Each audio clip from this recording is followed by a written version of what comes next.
여러분은 매일 같은 시간, 같은 자리를 지키는 사람을 본 적 있으신가요? 새벽 안개가 아직 걷히지 않은 골목, 허름한 점퍼에 낡은 운동화, 그리고 작은 리어카 하나. 80살의 할아버지는 오늘도 폐지를 줍습니다. 시장 상인들은 그를 모르는 사람이 없습니다. 골목 아이들도, 과일 가게 사장도, 떡집 아주머니도 모두 그를 할아버지라고 부릅니다. 하지만 아무도 그의 가슴속 이야기를 깊이 묻지는 않았습니다.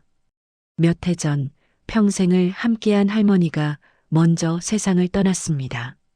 그 후로 할아버지는 더 말이 없어졌습니다. 젊은 아들 하나가 있었지만 결혼도 하기 전 사고로 세상을 먼저 떠났습니다. 할아버지는 찢어지는 가슴을 부여잡고 아들을 가슴에 묻어야만 했습니다. 아들을 가슴에 묻는다는 말, 그 말이 어떤 의미인지 겪어보지 않은 사람은 모릅니다. 빈 방 한켠에 아직도 남아있는 아들의 사진, 졸업식 때 찍은 사진 속 환한 미소. 할아버지는 매일 그 사진을 닦으며 말합니다. 아버지가 오늘도 잘 버텼다. 하지만 이상합니다. 그렇게 큰 상처를 품은 사람인데도 할아버지는 항상 밝은 얼굴이었습니다. 얘들아, 오늘 춥다. 감기 안 들게 옷 따뜻하게 입고 다니거라. 아이들은 웃으며 대답합니다. 네, 할아버지. 오늘 과일 장사 잘 될 거요. 오늘도 힘을 내시오. 네, 할아버지, 감사합니다. 따뜻한 커피 한 잔 드시고 가세요. 고마워요. 젊은 양반. 젊은 부부가 운영하는 과일 가게 앞에는 항상 박스가 따로 모여 있었습니다. 할아버지 오시면 드리려고요. 사장은 늘 그렇게 말했습니다. 그 젊은 부부는 알고 있었습니다. 그가 얼마나 성실하게 사는지. 어느 겨울밤 시장을 뒤덮은 불길, 과일 가게에 불이 났습니다. 하루아침에 모든 것이 잿더미가 되었습니다. 냉장고도 진열대도 준비해둔 과일도. 젊은 부부는 주저앉아 울었습니다. 이제 어떡하지? 그때 낯익은 리어카가 멈춰 섰습니다. 할아버지였습니다. 이걸 어쩌노 주저앉지 말고 다시 힘을 내보시오. 아직 젊지 않수. 그리고는 조용히 손가방에서 봉투 하나를 꺼내 젊은 사장 부부의 손에 쥐어줍니다. 젊으니까 다시 일어설 수 있어. 이걸로 다시 시작해봐. 젊은 부부가 놀라 봉투를 엽니다. 500만 원. 할아버지 이게 뭡니까? 저희 이런 돈 못 받습니다. 그러자 할아버지는 웃으며 말합니다. 그냥 주면 안 받을 것 같으니 빌려주는 거야. 이자는 안 받아도 되고 원금은 천천히 갚아. 그 말에 젊은 부부는 할아버지의 손을 붙잡고 울었습니다. 그 손은 차갑고 거칠었지만 그 어떤 손보다 따뜻했습니다. 그날 이후 사람들은 할아버지를 더 존경하게 되었습니다. 하지만 여전히 할아버지의 삶은 변하지 않았습니다. 새벽이면 리어카를 끌고 시장과 골목을 돌았습니다. 아무도 모르게 조금씩 통장에 돈을 모으고 있었습니다. 아무도 모르게 말이지요. 그런데 어느 날부터인가 할아버지의 모습이 보이지 않았습니다. 오늘도 안 나오셨네. 몸이 안 좋으신가? 하루, 이틀, 사흘. 시장 사람들의 마음이 불안해지기 시작했습니다. 그리고 며칠 후 안타까운 소식이 들려왔습니다.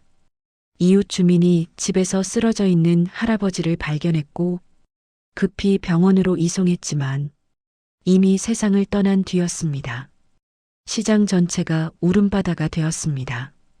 경찰이 집안을 정리하던 중 조그만 손가방 하나를 발견했습니다. 그 안에는 통장, 도장, 그리고 한 장의 손편지, 유서였습니다. 첫 문장은 이렇게 시작했습니다.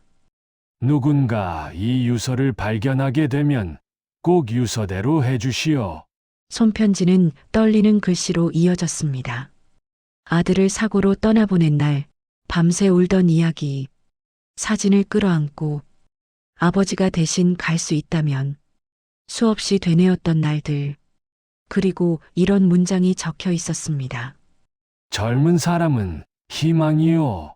내 아들은 못 살았지만 다른 누군가는 꼭 살아야지 않겠소. 통장 잔액 2억 원. 평생 폐지를 주워 모은 돈과 아들의 사고 보상금으로 받은 돈이었습니다. 유서의 마지막 문장. 어렵게 다시 일어서려는 젊은이들을 위해 전 재산 2억 원을 기부하오. 시장 사람들은 말을 잃었습니다. 그 과일 가게 부부는 무너져 내리듯 울었습니다. 우리가 받은 돈, 그게 할아버지의 전부였을지도 모른다는 생각을 왜 못했을까요? 장례식 날, 시장 상인들, 아이들, 그를 알던 모든 사람들이 모였습니다. 특히 젊은 과일 가게 부부는 할아버지의 영정 사진을 부여잡고 하염없이 눈물만 흘렸습니다. 젊은 과일 가게 부부는 할아버지가 주신 돈 500만 원과 이자를 더해 할아버지 영정에 두고는 할아버지 정말 감사했습니다. 좋은 곳에서 편히 쉬세요. 이 돈은 할아버지의 뜻에 따라 저희도 기부하겠습니다. 하고는 말을 잇지 못했습니다. 영정 사진 속 할아버지는 여전히 환하게 웃고 있었습니다. 할아버지의 유서에 따라 재산은 교육청에 기부가 되었고 어렵게 공부를 하는 청년들의 장학금으로 쓰기로 했습니다. 누군가는 말했습니다. 가난했지만 가장 부자였던 분. 누군가는 이렇게 말했습니다. 아들을 가슴에 묻고도 세상을 원망하지 않은 분. 그의 리어카는 이제 시장 한켠에 조용히 세워져 있습니다. 하지만 사람들은 알고 있습니다. 진짜 유산은 2억 원이 아니라는 것을, 그가 남긴 건 다시 일어설 수 있다는 믿음, 그리고 젊으니까 괜찮다는 말 한마디. 여러분, 혹시 오늘 힘들어 포기하고 싶으신가요? 어딘가에서 누군가는 자신의 전부를 모아 당신 같은 사람을 응원하고 있었다는 걸 잊지 마세요. 우리 주변에는 조용히 빛나는 별 같은 사람이 있습니다. 지금 이 이야기가 여러분 마음에 닿았다면 오늘 하루 누군가에게 따뜻한 말 한마디 건네보세요.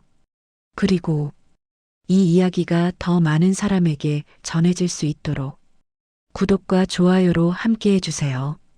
할아버지가 그랬던 것처럼 우리도 누군가의 희망이 될 수 있습니다. 할아버지께서 남기신 말씀이 가슴에 와닿습니다. 젊은 사람은 희망이요. 구독이 모든 젊은이의 희망과 힘이 됩니다. 감사합니다.